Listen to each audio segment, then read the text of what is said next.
할렐루야. 귀한 주님의 날에 마음을 다해서 하나님 앞에 나아가는 귀한 오후 예배 되시기를 주님의 이름으로 축복합니다. 드디어 징하게 더운 이제 여름이 지나고 가을의 문턱에 와 있습니다.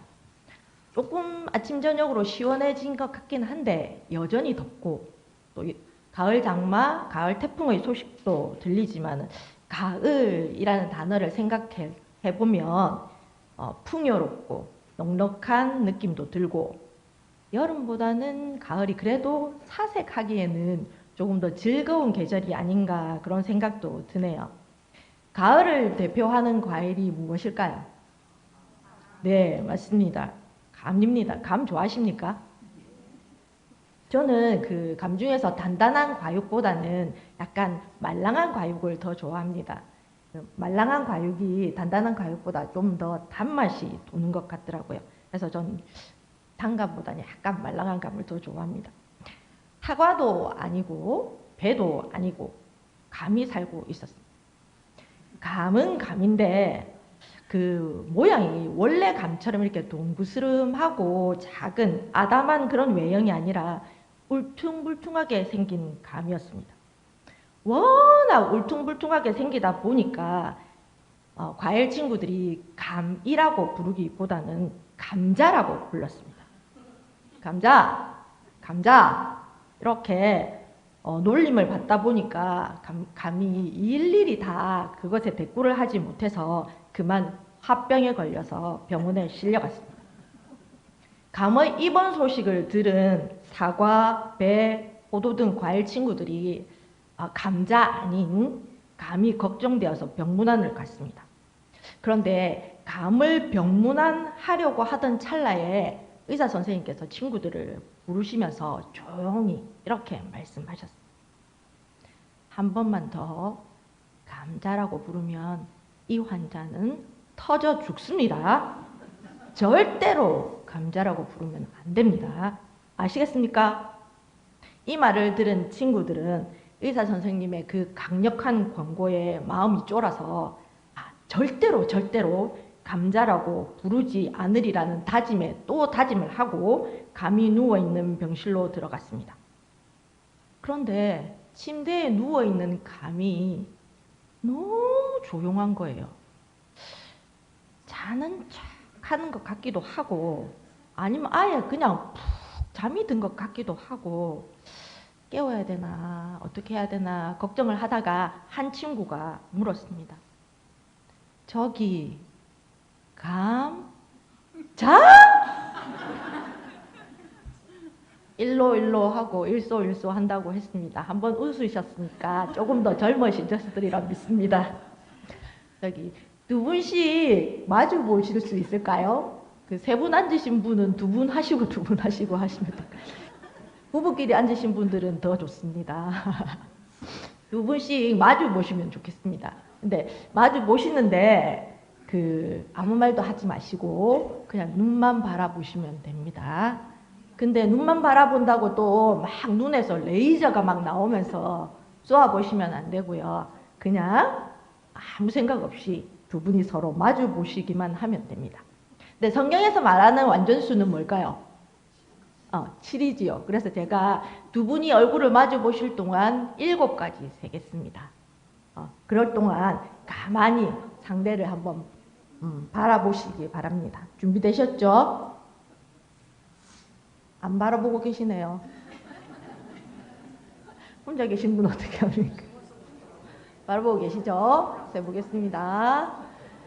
하나, 둘, 셋, 넷, 다섯, 여섯, 일곱. 가만히 바라보시니까 어떠신가요? 네, 막 사랑스러워서 막 눈빛이 따뜻해지고 막 간질간질하고 몽글몽글한 막 그런 마음이 막 올라오면서 미소가 지어지시나요? 예, 딱 그런 마음으로 우리 인사해 보도록 하겠습니다.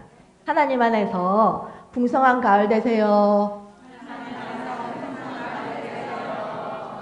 네, 믿음의 열매 맺는 가을 되세요. 예, 하나님의 은혜로 풍성히 열매 맺는 가을 되시기를 간절히 소망합니다. 몸에 호랑이, 백호를 좀 그려놓은 집단이 있었습니다. 조직의 이름은 몸에 그려놓은 그림 그대로 이름하여 백호파. 호남을 주름 잡는 이 조직의 보스는 산전, 수전, 공준전까지 다 겪은 센언니 홍덕자 여사입니다. 홍 여사는 백호파 조직을 나름대로 무럭무럭 잘 키워 놓았습니다. 슬하의 세 아들도 다른 사람이 보기에는 좀 모자라고 어설퍼 보이지만 홍덕자 여사의 눈에는 듬직하기만 합니다. 백호파를 성장시킨 홍 여사는 오른손엔 권력, 왼손에는 돈을 쥐고 있었지만 아직도 뭔가 부족하기도 하고 허전한 것 같기도 한 무언가가 있었습니다. 홍 여사에게는 우리 집안이 어떤 집안인데 우리 집안은 말이야 다른 조직들이나 사람들에게 허세를 떨 수 있는 가문의 영광이 필요했습니다. 가문이라고 하면 혈연을 바탕으로 맺어진 이들의 사회적 지위를 뜻하는 말이지요. 가문을 중시하는 사람들이 가장 중요하게 생각하는 것이 다름 아닌 혼사입니다. 어떤 지위에 있는 사람을 만나서 어떻게 사회적 위치를 보장받고 또 지금의 위치를 유지 내지는 상승시킬 수 있을 것인가를 결정하는 것이 그들에게는 바로 결혼인데 우리 홍 여사에게는 반드시 이루어야 할 과제로 남아 있습니다. 가문의 체질을 개선하고 가문을 레벨업 시킬 며느리 모시기 프로젝트. 홍 여사의 환갑 때까지는 무조건 모셔와야 하는 세 아들에게 주어진 명령, 엘리트 며느리 모시기는 과연 성공했을까요? 결과는 일정액을 내시고 가문의 영광 2를 VOD로 보시면 되겠습니다. 한 가지 더 전해드리자면 이 전설의 가문이 이번 달에 되돌아온다고 합니다. 가문으로 말하자면 왕조가 최고죠. 한 나라의 흥망성쇠를 책임져야 하는 무거운 위치이지만 한편으로는 최고의 권력에 머물 수 있는 위치이니까요. 미래의 후손들에게 왕조의 역사는 한 나라의 역사가 되죠. 우리나라 자녀들이 고려사나 조선 왕조 실록을 통해서 역사를 배우듯이 말이죠. 우리가 역사를 배우는 이유 중에 하나는 과거의 일을 통해서 지금을 살아가는 지혜를 배울 수 있기 때문입니다. 특별히 이스라엘의 역사는 다른 나라의 역사와는 달리 성경에서 만날 수 있지요. 성경의 역사를 통해서 개인적인 신앙의 역사를 지혜롭게 써가시는 우리 성도님들 되시기를 바랍니다. 역사는 승리한 사람의 기록이죠. 승리한 자의 관점과 세계관에서 쓰여지니까요. 우리 성도님들의 개인적 신앙의 역사도 하나님의 승리하심으로 기록되는 축복이 가득하시기를 소망합니다. 히스기야 왕, 또 요시야 왕과 함께 남유다의 3대 선왕이라고 불리며 다윗 왕조로서 남북 분열 후에 네 번째 왕인 여호사밧 왕은 35이라는 젊은 나이에 왕이 되었습니다. 왕이 된 여호사밧은 여러 가지 정책을 펼칩니다. 우상의 산당들과 아세라 목상들을 제거하고 방백들과 레위 사람들과 제사장들을 여러 성읍에 보내어서 여호와의 율법책을 가지고 가르치게 하고 백성들에게 오직 하나님만 의지하게 하고 송사를 위한 재판장을 세우되 진실과 또 성심을 다해서 재판하게 함으로 사회의 정의를 구현하는 그런 훌륭한 왕이었습니다. 어떤 젊은 사람이 아주 열정적으로 일을 하면 그 사람 참 열심히 하는구만 이렇게 저희가 말을 하잖아요. 여호사밧 왕은 열심인 왕이었습니다. 여호사밧이 행한 여러 일을 보신 하나님께서는 주변 나라들이 유다를 두려워하도록 만드시고 블레셋 중에서 예물과 조공을 바치게 하시고 강력한 군사력을 지니게 하시고 또 요새와 국고성을 건축으로 견고한 유다가 되게 하셨습니다. 그런데 잘 나가던 여호사밧 왕이 느닷없이 이해가 안 되는 일을 저질렀습니다.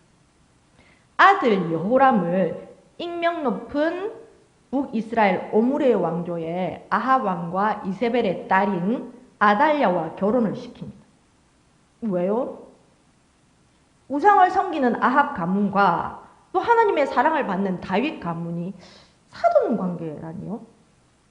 물론 혈연으로 맺어지는 것만큼 든든한 동맹은 없으니까 강력한 유다를 유지하려던 것이었던가요? 이제 사돈으로 맺어진 두 왕조는 우상 숭배로 서로 닮아가고 있습니다. 그렇다면 이 혼사는 가문의 영광인가요? 가문의 몰락인가요? 호사다마라는 말이 있지요.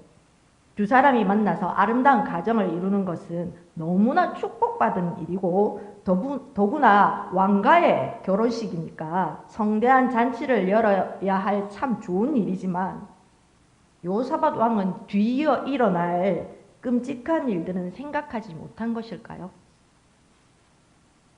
여호사밧 왕이요, 도대체 무슨 생각을 하고 계신 건가요?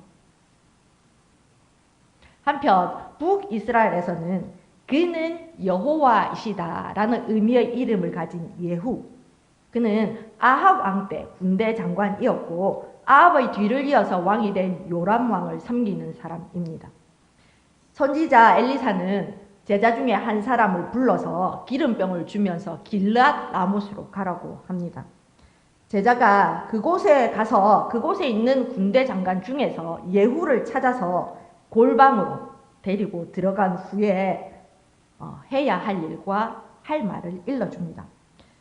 그 예후를 데리고 골방에 들어가서 기름을 붓고 하나님께서 너에게 기름을 붓고 왕으로 삼으셨다 라는 신탁을 전하고는 뒤도 돌아보지 말고 지체 없이 눈썹이 휘날리게 빛의 속도로 도망하라고 합니다.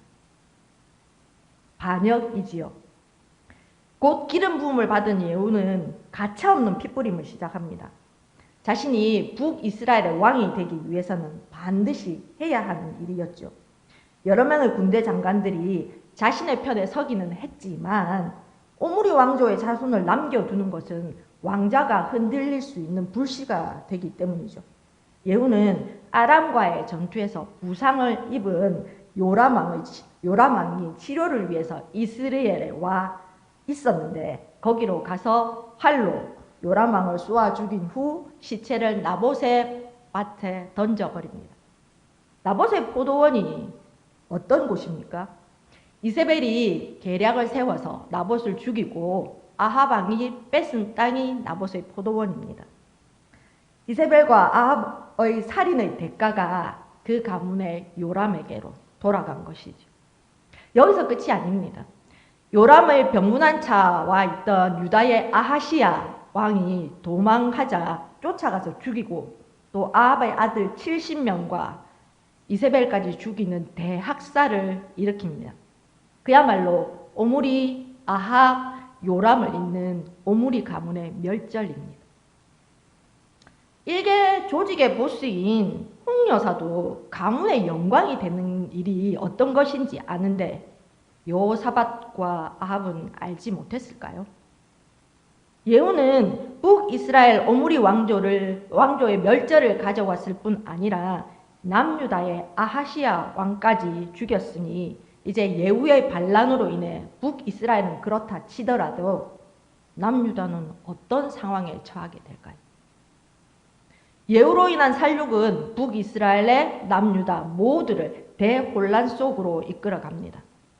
한 나라를 다스리는 왕이 죽었으니 다음 계승자가 왕위를 이으면 될까요? 과연 강한 나라 유다는 계속될 수 있을까요? 다시 남유다로 돌아와 보겠습니다. 아하시야 왕의 어머니 아달랴는 아수르어로 존귀하다는 의미의 아탈과 여호와를 뜻하는 야를 합해서 만들어진 이름으로 여호와는 존귀하다 이런 뜻을 가지고 있습니다. 하지만 아이러니하게도 이름의 의미와는 정반대로 아달랴는 남유다에 바알 우상을 심고 뿌리 내리게 한 사람이지요. 아들 아하시아 왕이 죽었다는 소식을 들은 어머니 아달랴는 한 나라를 통치하는 왕이자 아들이 죽었다는데 슬퍼하기는커녕 엄청난 일을 벌입니다. 아달랴는 아들 아하시아 다음으로 왕위를 계승할 가능성이 있는 다윗 가문의 후계자들을 모두 죽여버립니다. 이 상식을 무기력하게 만드는 이 어머니 아달랴는 어떤 어머니였을까요?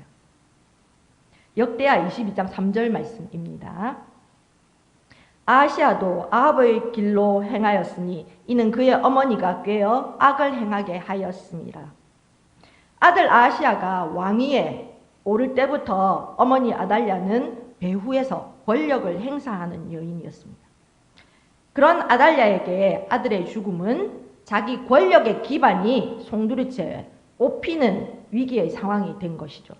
아들의 죽음에 더해서 예후의 반란으로 오므리 왕조가 멸절되고 어머니 이세벨도 죽었으니 이제 그녀를 지탱해 주는 것은 그 무엇도 남아있지 않는 상황에서 왕위가 다른 사람에게 옮겨지는 것은 완전한 파멸을 가져오는 것을 아달랴도 알고 있었을 것입니다.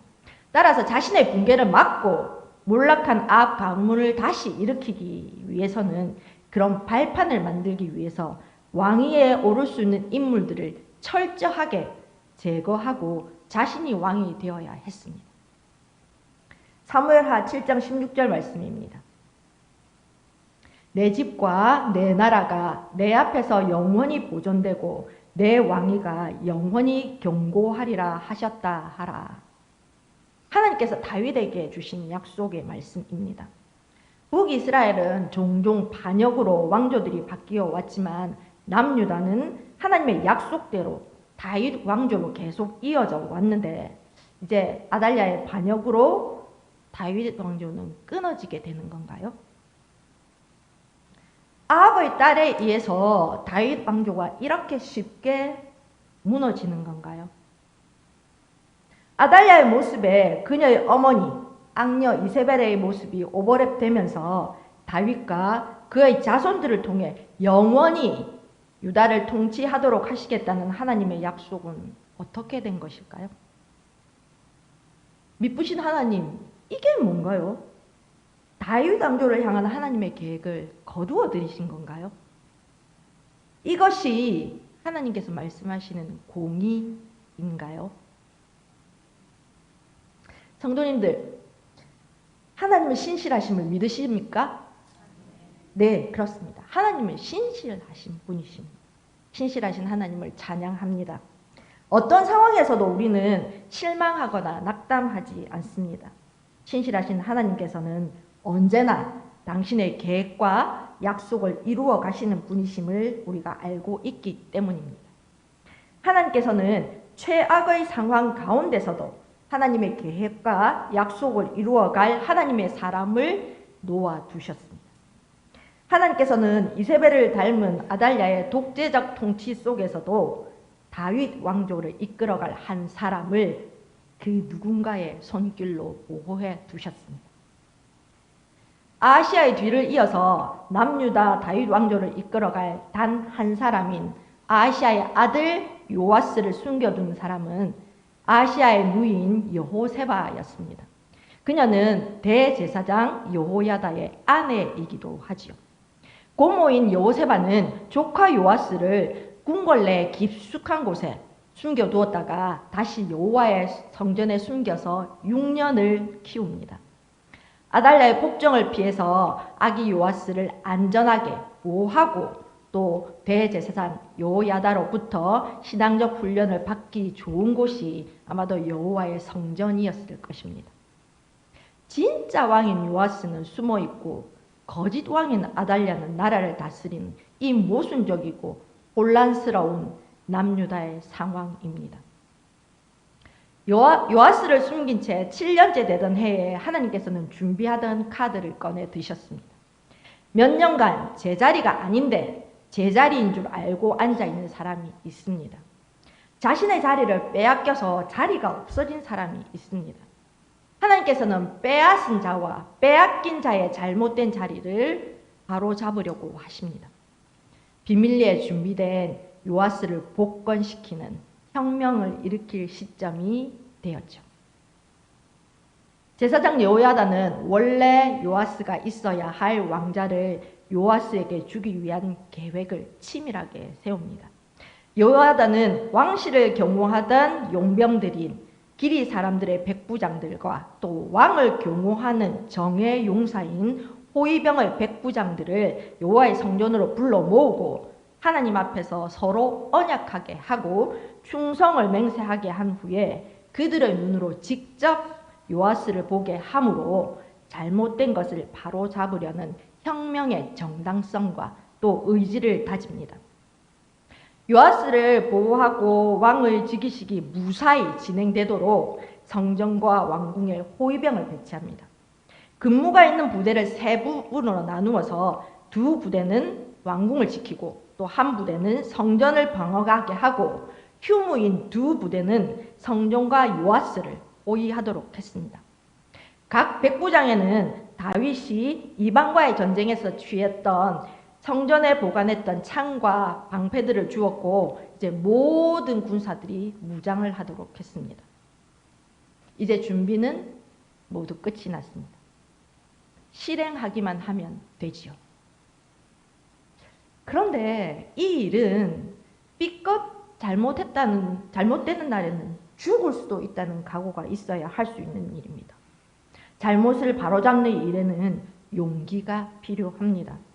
잘못된 것을 알고 하나님의 약속하신 일을 이루어 가시도록 자신을 내어드릴 용기가 누구에게나 있을까요?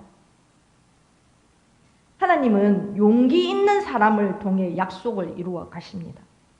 이제 잘 짜여진 계획과 민첩한 움직임 그리고 곧 왕의 자리에 앉게 될 요아스를 보호해야 할 의무가 하나님의 일을 이루려고 용기를 낸 사람들에게 남아 있습니다.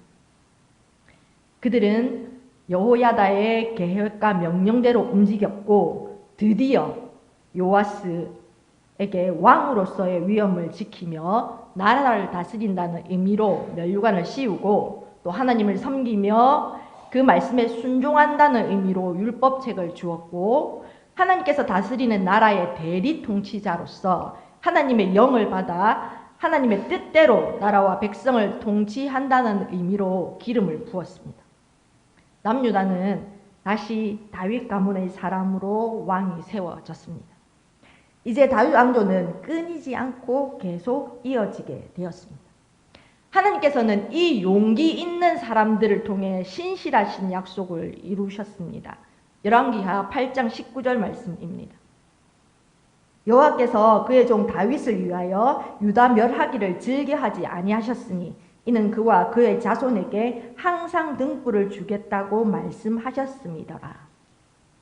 하나님께서는 용기 있는 제사장 여호야다와 또 그와 함께 마음을 같이한 백부장들과 그들의 병사들을 통해서 아하시아의 숨겨둔 아들 요아스를 구원하시고 다시 다윗 가문으로 왕조를 잇게 하시는 은혜를 베푸셨습니다. 신실하신 하나님의 약속이 다윗 가문의 영광입니다. 제사장 여호야다에게는 6년간 하나님의 때가 되기를 기다린 용기, 잘못을 바로잡을 줄 아는 용기, 폭정에 맞설 수 있는 용기, 거대한 권력을 두려워하지 않는 용기, 무엇보다도 하나님의 신실하심을 믿는 용기가 있었습니다. 하나님께서는 하나님의 일에 용기를 낸 여호야다를 통해 다윗 왕조를 견고히 세우시고 이어가게 하겠다는 약속을 이루셨습니다. 하나님께서는 하나님의 신실하심을 믿고 하나님의 약속을 이루기 위해 용기를 내는 하나님의 사람들을 사용하십니다. 성도님들, 다윗이 하나님의 언약을 받은 것처럼 우리도 하나님의 언약을 받았습니까? 어떤 언약을 받으셨습니까? 우리가 받은 언약은 이것입니다. 히브리서 7장 18절에서 22절까지 함께 읽겠습니다. 전에 있던 계명은 연약하고 무익함으로 패하고 율법은 아무것도 온전하게 못할지라. 이에 더 좋은 소망이 생기니 이것으로 우리가 하나님께 가까이 가느니라. 또 예수께서 제사장이 되신 것은 맹세 없이 된 것이 아니니 그들은 맹세 없이 제사장이 되었을 오직 예수는 자기에게 말씀하신 이로 말미암아 맹세로 되신 것이라. 주께서 맹세하시고 뉘우치지 아니하시리니 내가 영원히 제사장이라 하셨도다. 이와 같이 예수는 더 좋은 언약의 보증이 되셨느니라. 아멘. 옛적의 언약은 하나님과 이스라엘 백성 사이의 언약으로 백성들이 하나님의 율법을 성실히 잘 지키면 하나님의 보호하심을 받고 하나님과의 친밀한 관계를 나눌 수 있지만 율법을 어길 때는 하나님의 징계를 받고 제물을 가지고 제사장 앞에 가면 제사장이 하나님 앞에 나아가는 율법을 준행하느냐 하지 않느냐의 기초를 둔 언약이었습니다.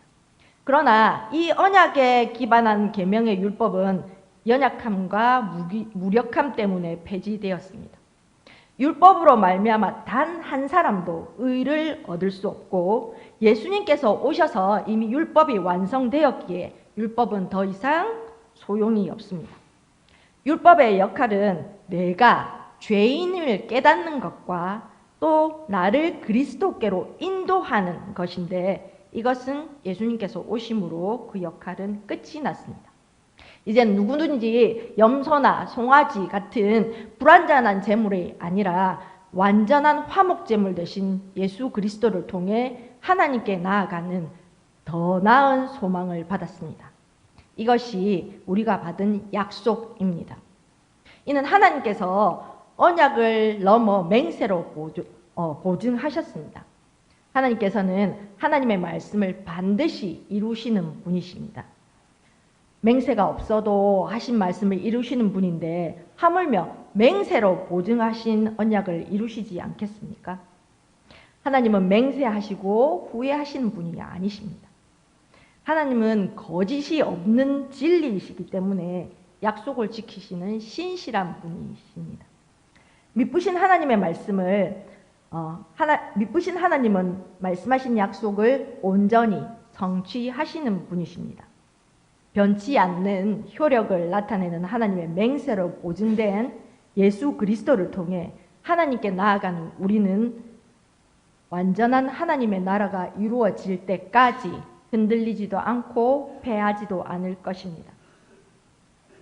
예수 그리스도는 우리가 받은 새 언약의 확실한 보증인이 되십니다. 언약에 해당하는 헬라어 디아데케스는 양자 사이에 이루어지는 약속으로 어느 누구에 의해서도 취소될 수 없는 결정을 말합니다. 따라서 우리가 받은 언약은 취소될 수 없습니다.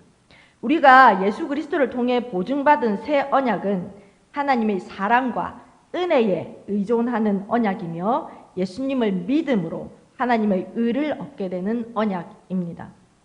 보증이라는 단어 엥기오스는 법정 의무 이행을 말할 때 사용하는데 채무자를 대신해서 채무를 이행하는 것을 말합니다.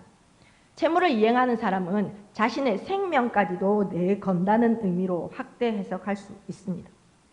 그래서 새 언약에 속한 사람은 그리스도의 보증으로 구원과 약속에 참여할 수 있습니다. 우리는 예수 그리스도를 통해 하나님께 나아갈 수 있습니다. 새 언약을 받았기 때문입니다.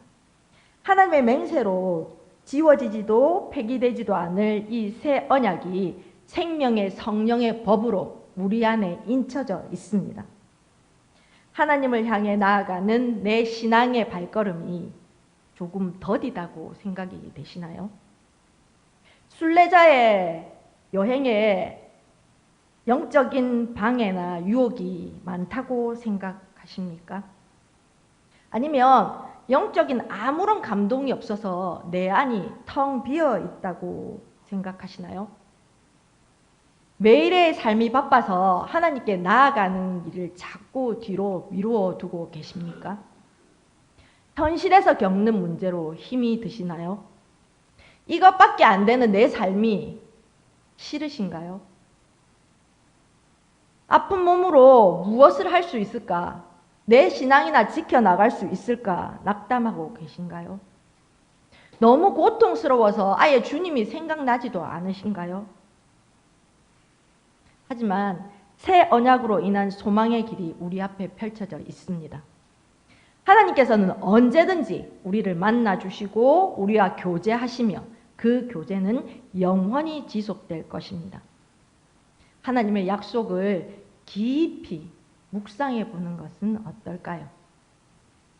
여호야다가 하나님의 신실하심을 믿고 다윗에게 하셨던 그 약속을 이루어 드리기 위해서 죽을 각오로 용기를 내었던 것처럼 우리의 상황과 처지, 현실, 환경 이런 부수적인 것들에 얽매이지 말고 우리 믿음의 가장 근본 되시며 중심이신 새 언약의 보증 되시는 예수님만 생각하며 포도나무이신 예수님께 꼭 붙어 있으려는 용기, 예수님께 더 가까이 가려는 용기, 나그네의 인생 희노애락과 모든 것을 맡겨드리는 용기, 나의 모습 그대로 하나님께 나를 열어드리는 용기, 어려운 가운데서도 감사할 수 있는 용기, 고통 가운데서도 일어서는 용기, 항상 기뻐하는 용기, 날마다 나의 전 존재로 하나님 앞에 나아가리라 다짐하는 용기, 말씀에 순종하려는 용기, 하나님 앞에서 비겁하거나 불의하지 않으려는 용기, 하나님의 도구로 나를 내어드리는 용기, 하나님을 향한 모든 용기, 신앙을 일으키고 세워갈 용기, 우리 함께 내어보는 것은 어떨까요? 말씀을 맺으려고 합니다. 하나님께서는 사회적 지위도 아니고 고학력이라서도 아니고 부자라서라도 아니고 외모가 출중해서도 아니고 능력자라서도 아니고 요즘 MBTI에 관심들 많으시죠? E라서도 아니고 I라서라도 아닌 아무 조건 없이 그냥 너라서 너니까 너 자체로 사랑한다고 말씀하십니다. 그 하나님께서 우리를 향해 맹세로 보증하신 그 언약이 이루어지도록 장차 우리를 하나님 나라의 영원한 백성으로 살아가게 하실 하나님께서 우리를 사용하시도록 우리의 용기를 올려드려서 우리 개인의 신앙의 역사와 또 우리 교회의 역사가 하나님의 승리하심으로 기록되는 귀한 주님의 공동체가 되기를 주님의 이름으로 축복합니다. 기도하겠습니다. 좋으신 하나님 감사를 드립니다. 우리의 그 어떤 조건도 보지 않으시고 독생자 아들을 내어주시기까지 우리를 사랑하심에 감사를 드립니다. 하나님의 크신 사랑을 알고 감격하면서도 때로는 나의 연약한 모습 때문에, 때로는 나의 죄악 때문에, 때로는 인생의 버거움과 고통 때문에 좌절하고 낙심하여 하나님 앞으로 나아가기를 주저하고 있는 저희들을 성령 하나님께서 불쌍히 여겨주시고 위로하여 주셔서 새 힘을 얻게 하여 주시옵소서. 상황의 참담함과 불의함 속에서도 하나님의 약속을 붙들고 용기를 내었던 여호야다처럼 새 언약의 보증이 되신 예수 그리스도를 힘입어 하나님 보시기에 합당한 믿음이 되기 위해 늘 용기를 내는 우리가 되게 인도하여 주시옵소서. 연약함 속에서도 주님을 바라보며 일어서는 신앙의 용기가 매일의 삶에서 하나님의 사람으로 훈련되어지는 귀한 믿음의 역사를 이루어 가기를 소망합니다. 우리의 모든 것 대신 주님을 찬양합니다. 우리의 언약의 보증이 되시는 우리 주 예수 그리스도 이름으로 기도드리옵나이다.